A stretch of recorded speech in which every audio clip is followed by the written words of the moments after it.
Bonsoir. Une fois de plus, je suis parmi vous et je suis heureux.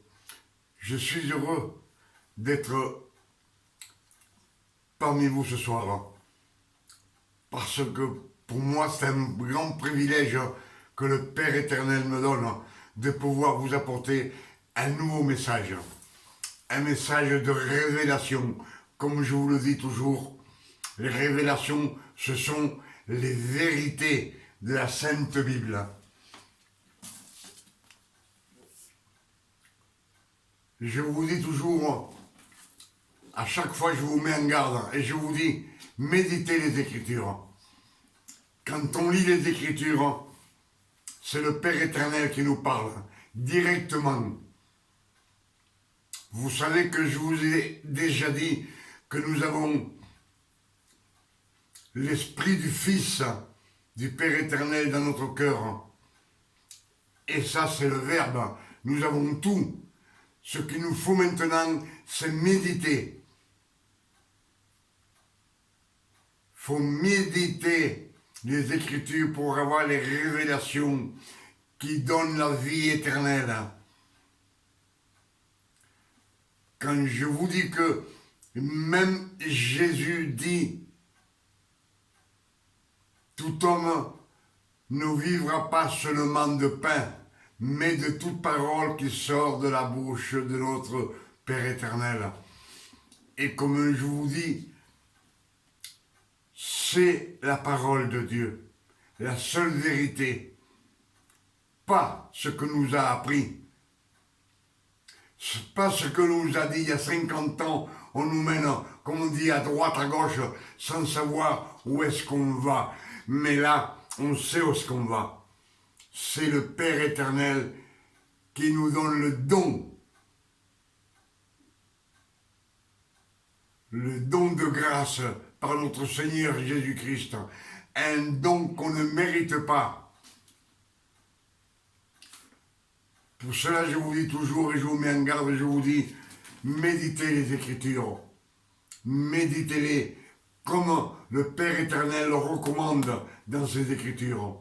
Ce soir, ce qu'on va méditer ensemble, encore une fois, c'est la Genèse. L'autre jour, on a médité le message que je vous ai porté, c'était le message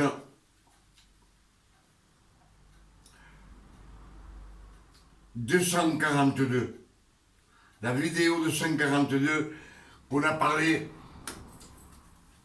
de Dieu, d'Abraham et d'Isaac. Le sacrifice d'Isaac. Et on a bien vu les révélations qu'on est arrivé à avoir car le Père éternel nous les a données. Et on sait que c'est la vérité. Et comme je vous ai dit l'autre jour, avant que le verset 22 de la Genèse soit fini, le Père éternel a déjà préparé tout le monde qui doit naître pour que naissent les 12 tribus d'Israël. Et aujourd'hui, ce qu'on va méditer ensemble, on va le lire ensemble, on va le méditer ensemble, c'est Genèse 24. C'est le verset d'après.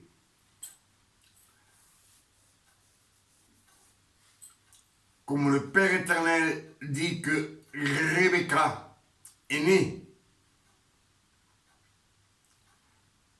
quand Isaac est sacrifié au monde que Abraham est monté avec lui. C'est comme si c'était le sacrifice de Jésus. Et avant que ce verset de la Genèse 22 ne finisse, le Père éternel a déjà préparé tout ce qui doit naître. C'est-à-dire Rachel est née. Je suis bête. Rebecca est née. Laban est né. Bethuel, le père de Rebecca, est né.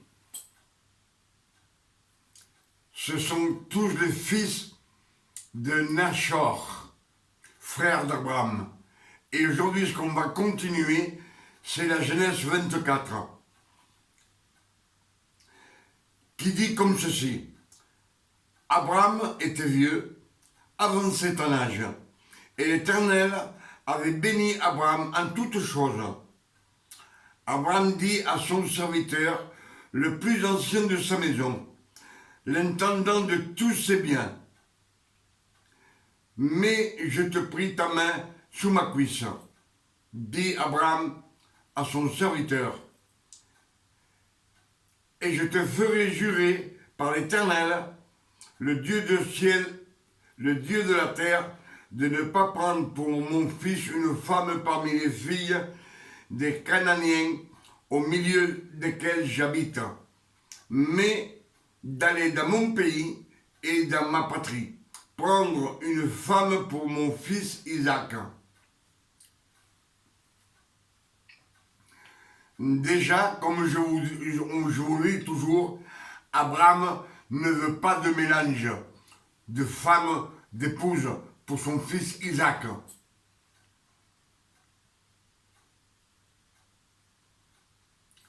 Il ne veut pas de mélange, je vous le dis toujours. Et il envoie son serviteur chez son frère, chez Nachor, pour prendre une femme de sa famille, de la même descendance que lui.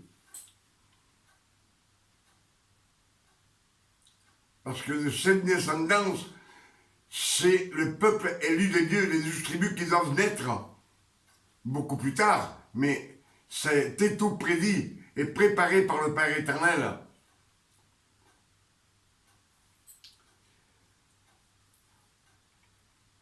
Le serviteur lui répondit, peut-être la femme ne voudra pas me suivre dans ce pays-ci.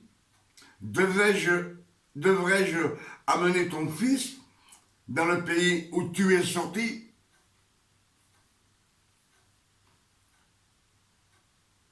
Abraham lui dit, garde-toi d'amener mon fils.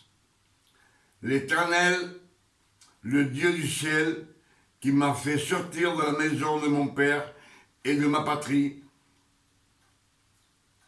qui m'a parlé et qui m'a juré en disant, je te donnerai ce pays, ta postérité, lui-même enverra son ange devant toi, et c'est de là que tu prendras une femme pour mon fils.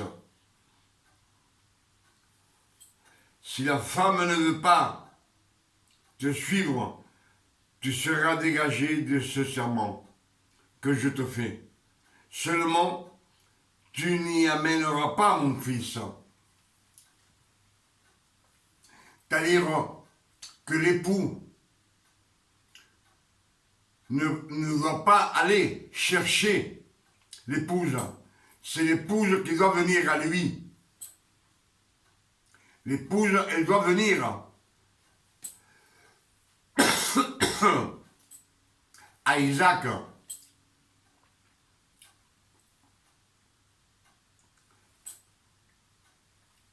Et on sait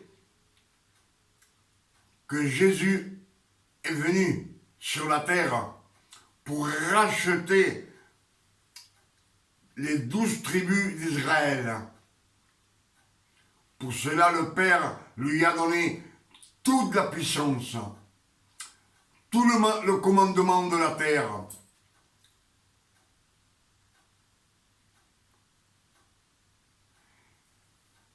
Et le Père éternel lui a donné tout pour qu'il puisse racheter ceux qui sont sous la loi. Parce que l'épouse du Christ doit venir de la loi, sortir de la loi, homme ou femme, sortir de la loi et venir à Jésus-Christ. Pour cela, Jésus dit, je vous ai racheté, venez à moi.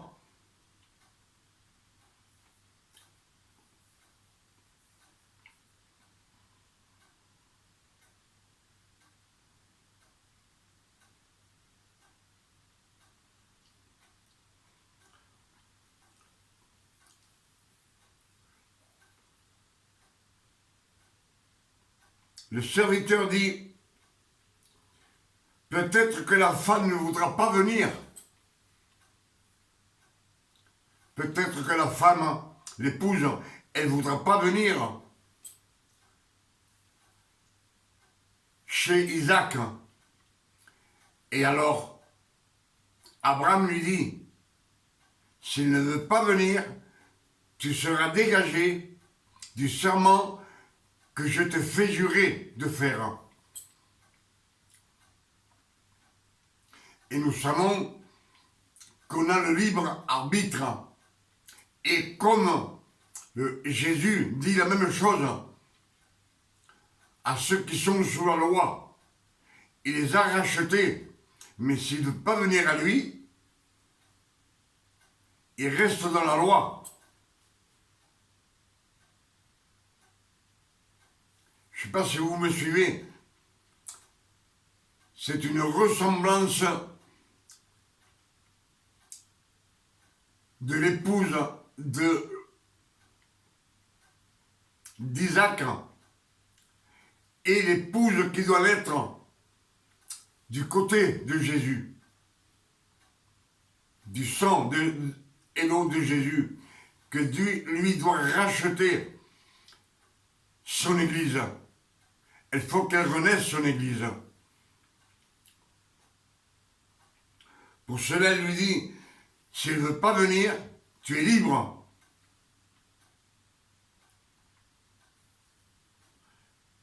Si la femme ne veut pas te suivre, tu seras dégagé de ce serment que je te fais faire. Seulement, tu n'y amèneras pas mon fils.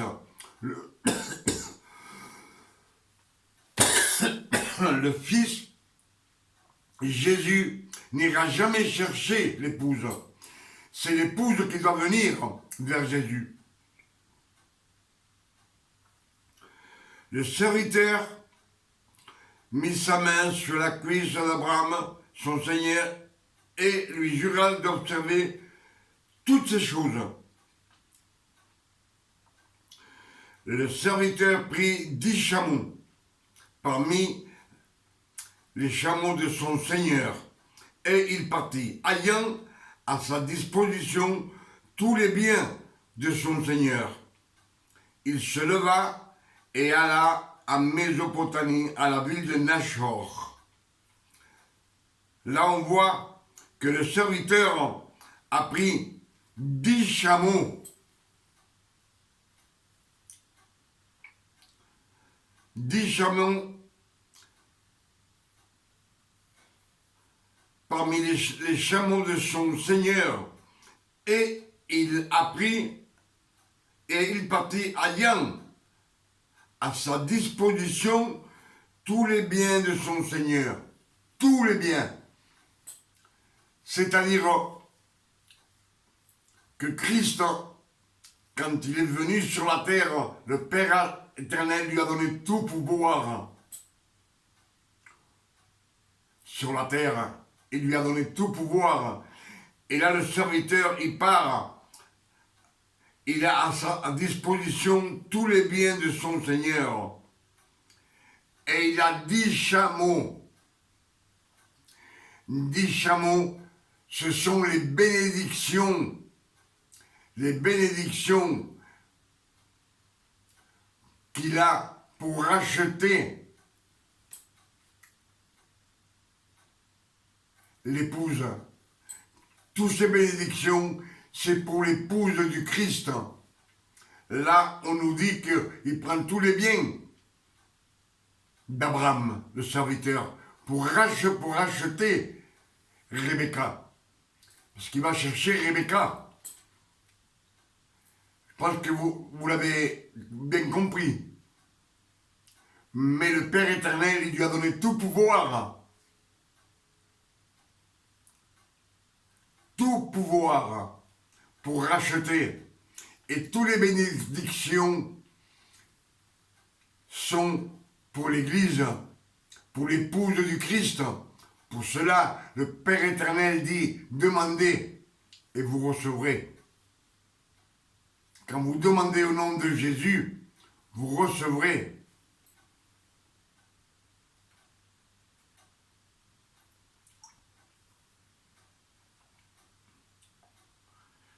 on sait bien que le chiffre 10, c'est 2 fois 5, c'est l'abondance, la multiplication. Et le chiffre 10, on sait aussi que c'est la sainteté, les 10 commandements.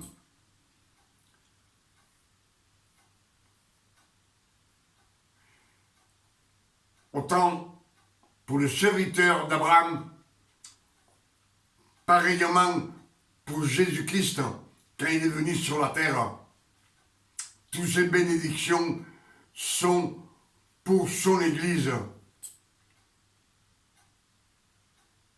Pour l'Église qui doit renaître à la résurrection de Jésus.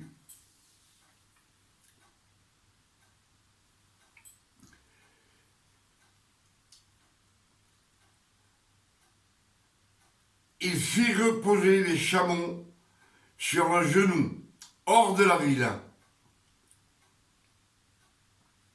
Hors de la ville.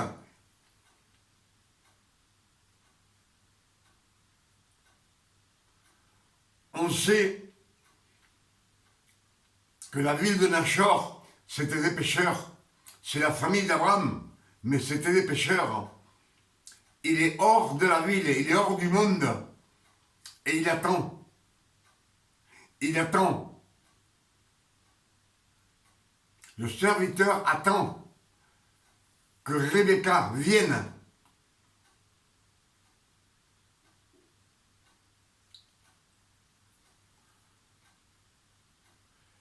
Il fit reposer les chameaux sur un genou hors de la ville, près d'un puits, au temps du soir, au temps où sortent celles qui vont puiser de l'eau. Celles qui vont puiser de l'eau. Et le serviteur prie et il dit, Éternel, Dieu de mon Seigneur Abraham, fais-moi, je te prie, rencontrer aujourd'hui ce que je désire, et use de bonté envers mon Seigneur Abraham. Voici, je me tiens près de la source d'eau, et les filles des gens de la ville vont sortir pour puiser de l'eau. Les filles sont toutes des épouses. Elles vont sortir pour venir puiser de l'eau. Que la jeune fille à laquelle je dirai, penche ta cruche, je te prie pour que je boive, et qui répondra, bois, et je donnerai aussi à boire à tes chameaux. Soit celle que tu as destinée à ton serviteur Isaac, et par là, je connaîtrai que tu uses de bonté envers mon Seigneur, Abraham. Il n'avait pas encore fini de parler, que sortit sa cruche sur l'épaule Rebecca, née de Bethuel, fils de Milca, femme de Nachor, frère d'Abraham.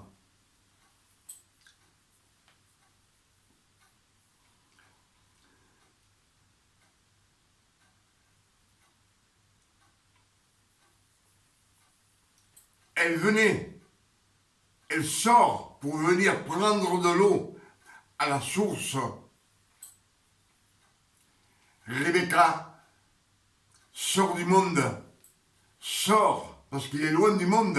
Il dit, il est dehors du village, de la ville.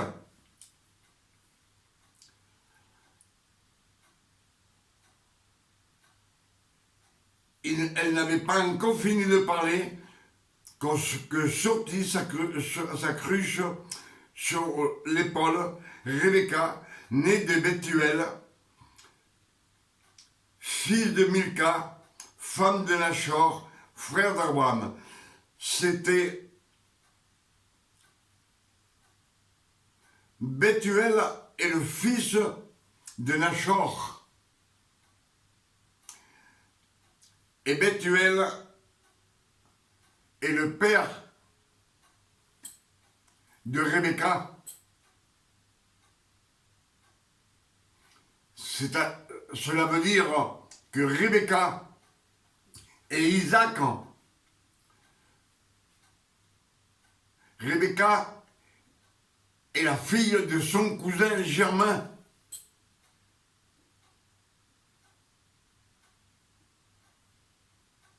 Bethuel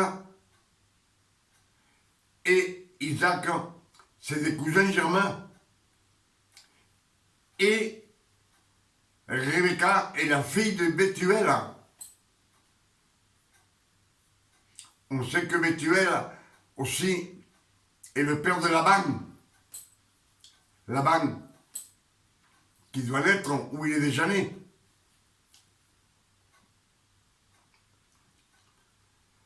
C'était une jeune fille très belle de figure. Elle était vierge et aucun homme ne l'avait connue. Elle descendit à la source, remplit sa cruche et remonta. C'était une jeune fille très belle de figure. Et on sait que le Père éternel, quand elle choisit une femme, elles sont toutes belles de figure. Sarai était très belle de figure. On dit que Rachel était très belle.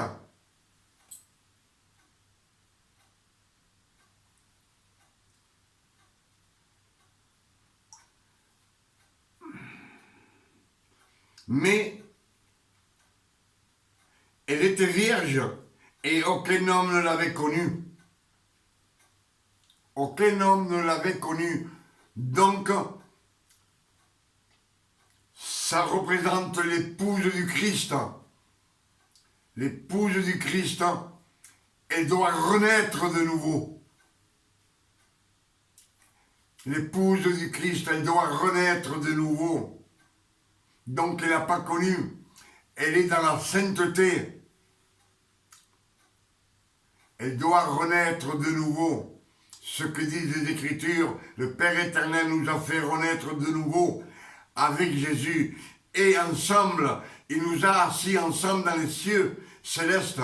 Donc, cette jeune fille, l'épouse du Christ, elle doit renaître de nouveau. Et là, on dit que l'épouse d'Isaac, elle est vierge, elle n'a pas connu d'homme. Je ne sais pas si vous me suivez.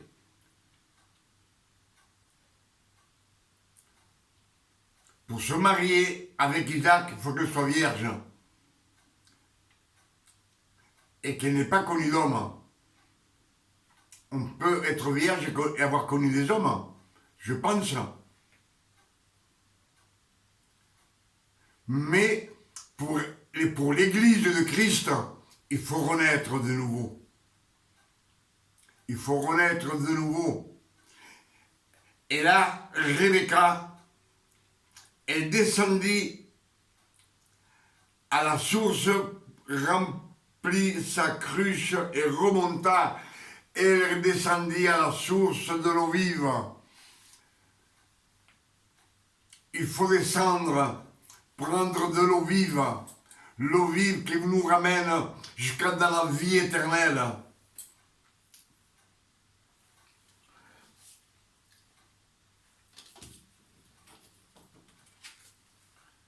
Jean 4, verset 7, la Samaritaine vient aussi au puits pour prendre de l'eau. Et Jésus lui demande à boire, exactement comme le serviteur qui demande à boire à Rebecca.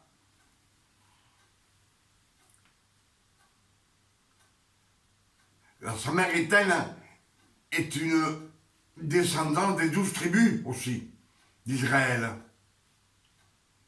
Mais elle vient vers la 9e heure, c'est-à-dire vers 15 heures de l'après-midi, en plein soleil,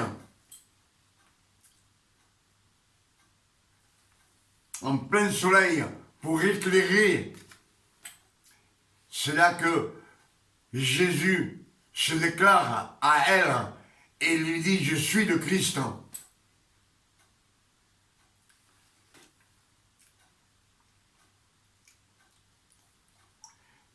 Et là, Rebecca, elle descendit à la source.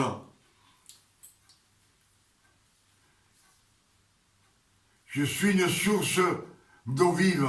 Celui qui boira de l'eau que je lui donne, de lui sortira une source qui jaillira jusqu'à dans la vie éternelle. C'est les paroles de Jésus. Et quand elle remonta en haut, le serviteur courut au-dessus d'elle et dit, « Laissez-moi boire, je te prie, un peu d'eau de ta cruche. » Elle répondit, « Bois, mon Seigneur. » Et elle s'empressa d'abaisser sa cruche sur la main. Elle lui donna à boire au serviteur. Quand elle eut achevé de lui donner à boire, elle dit, « Je puiserai aussi pour les chameaux, jusqu'à ce qu'elle ait assez bu. Je puiserai aussi pour les chameaux, jusqu'à ce qu'ils aient assez bu. » Et elle s'empressa de vider sa cruche dans l'abreuvoir, et courut encore au puits, puis puiser, et elle puisa pour tous les chameaux. L'homme la regardait avec étonnement et sans rien dire, pour voir si l'Éternel faisait réussir son voyage ou non. Quand les chameaux eurent fini de boire, l'homme prit un anneau d'or du poids d'un cycle et 2 bracelets du poids de 10 cycles d'or. Quand les chameaux eurent fini de boire, vous savez qu'un chameau, pour donner de l'eau à un chameau, si vous regardez sur Internet, vous verrez bien, un chameau est capable de boire 200 litres d'eau en 3 minutes. Pourquoi en 3 minutes? Parce que tout cela, c'est le travail de notre Père éternel pour Jésus-Christ. C'est le travail par amour pour nous, pour qu'il puisse nous racheter de la mort et de la loi. C'est le Père éternel, le Verbe et l'Esprit Saint qui ont travaillé pour Jésus, pour que Jésus puisse arriver à ce que Dieu veut que Jésus fasse sur la terre.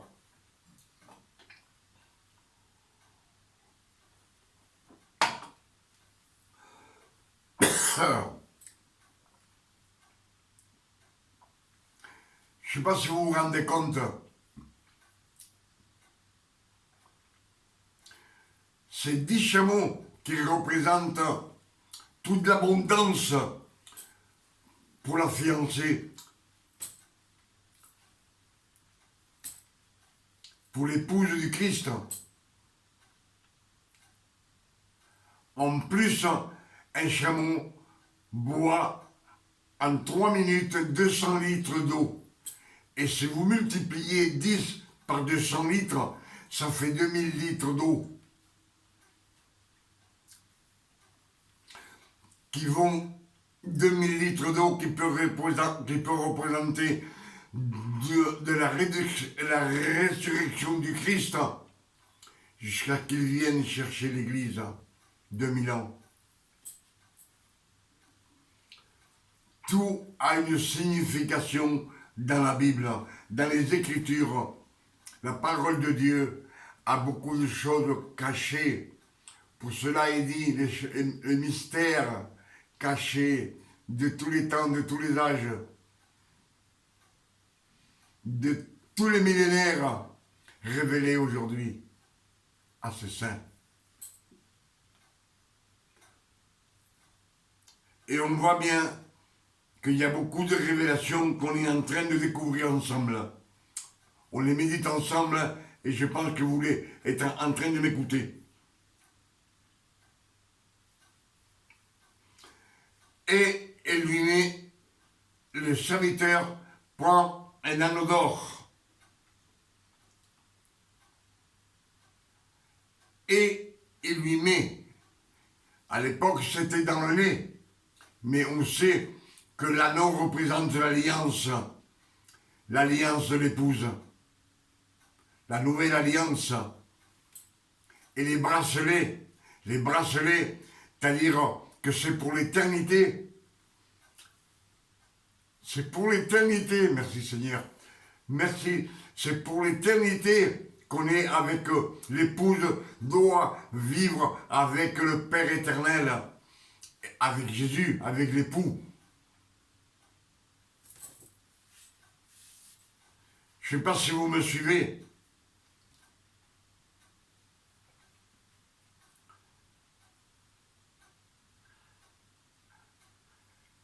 Quand les chameaux eurent fini de boire, l'homme prit un anneau d'or d'un poids d'un demi-cycle et 2 bracelets de poids de 10 cycles. 10 cycles. Il y a de l'abondance, hein, 2 fois 5. Hein.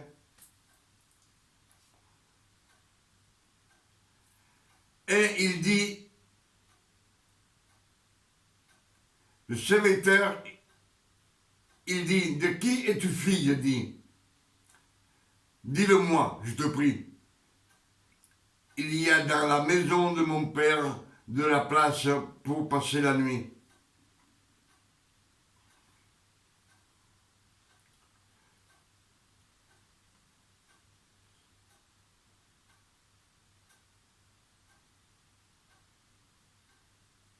Excusez-moi, je vais un peu trop vite. Hein. Mais ça s'est éteint. C'est toujours pareil. Hein. Ah, là je vois mieux. Ah, c'est parti. Et il dit, de qui es-tu fille? Dis-le-moi, je te prie. Y a-t-il de la place dans la maison de ton père? De la place pour passer la nuit?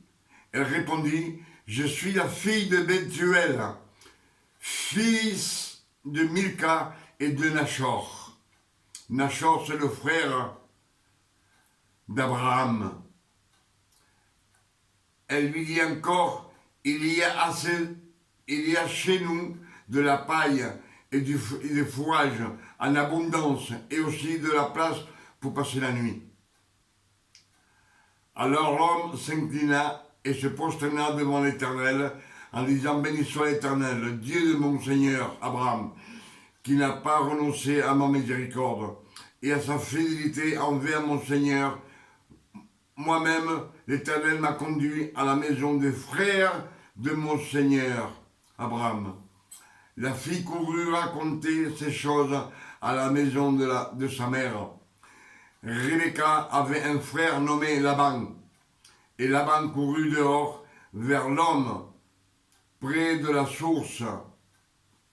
Il avait vu les anneaux, les bracelets aux mains de sa sœur, et il avait entendu les paroles de Rebecca, sa sœur, disant ainsi m'a parlé l'homme, il vient donc à cet homme qui se tenait auprès des chameaux vers la source, et lui dit, viens, béni de l'Éternel, pourquoi restes-tu dehors? J'ai préparé la maison et une place pour les chameaux. Amen.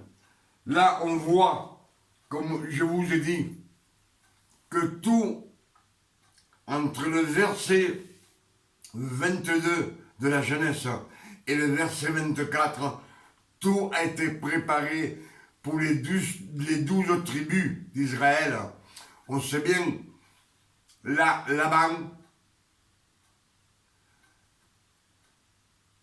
quand Jacob va naître, et après il va être son beau-père, Laban va être le beau-père de Jacob dans le futur. Et aussi le père de Rebecca, de Rachel, le père de Rachel et le père de Léa. Et beaucoup de concubines, d'où doivent naître les 12 tribus d'Israël. Tout a été préparé à l'avance. Les 12 tribus d'Israël, c'est ceux qui sont restés en Égypte pendant 430 ans. Et le Père éternel, avec Moïse, les a fait sortir pour les mener au mont Sinaï et là leur donner la loi. La loi a été donnée aux 12 tribus d'Israël. Tout cela, c'est le travail de notre Père éternel, par amour pour nous. Je ne sais pas si vous vous rendez compte, le travail de notre Père pour pouvoir toujours nous ramener à lui, comme quand nous étions dans le jardin d'Éden. En toute sécurité, en toute sainteté, sans avoir de problème, ni mort.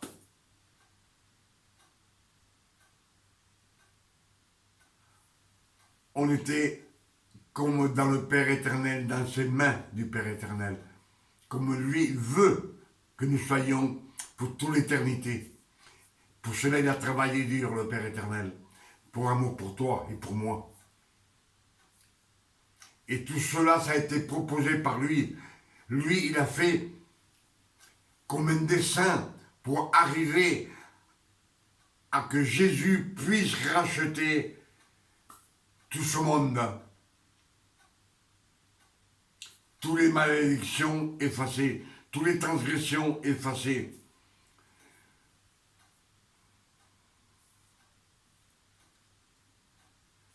Tous nos péchés effacés, passé, présent et futur, pour toute l'éternité. Pour cela, je vous dis que c'est Genèse 22 et Genèse 24, tout a été préparé par le Père éternel pour pouvoir nous racheter. Et ça, c'est pour nous, pour que nous soyons au courant de ce qu'il a fait.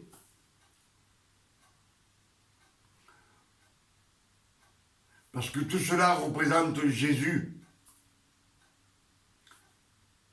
notre Sauveur.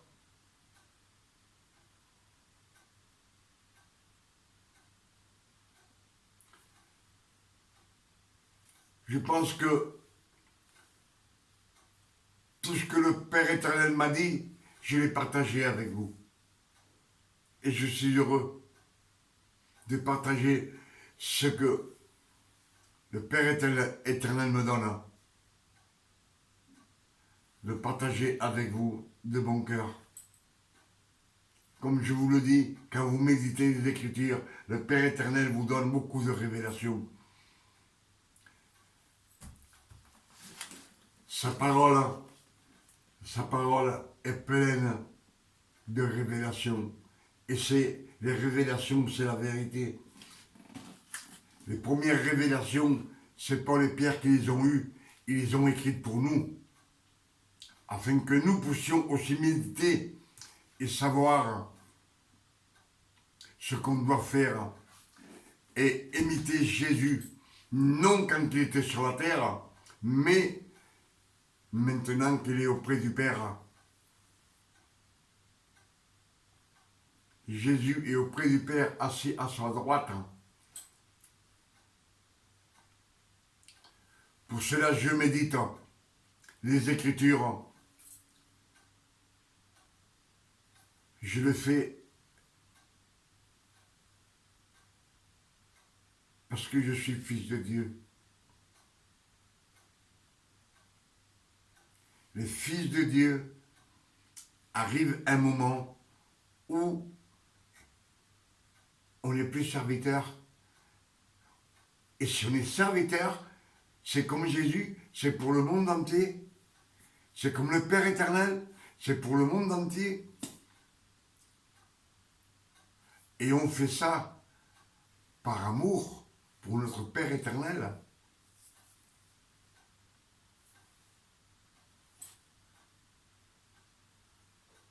Depuis que la Bible a été écrite, depuis que l'homme et la femme sont sortis du jardin d'Éden, tout a été fait. Tout ce qu'on a fait, c'était pour amour, pour le Père éternel. Mais ça ne servait à rien. Parce qu'on n'était pas dans la bonne direction. La bonne direction et le bon chemin, c'est Jésus. Pour cela, il nous dit, je suis le chemin, la vérité et la vie.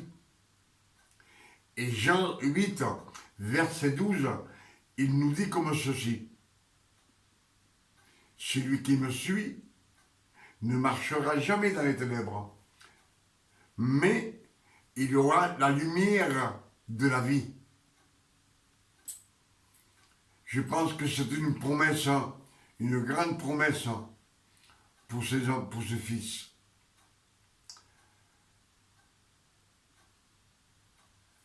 Avec ce message qui vient de finir, comme je vous dis toujours, je demande au Père éternel que ce message puisse vous ouvrir un petit peu le cœur et que vous puissiez grandir dans le chemin de Jésus, dans la vérité. Les révélations, c'est la vérité. Et le monde entier a besoin de vérité. La vérité qui va nous permettre de nous approcher de plus en plus du Père éternel, jusqu'à ce que on reçoive les révélations et qu'on soit fils de Dieu.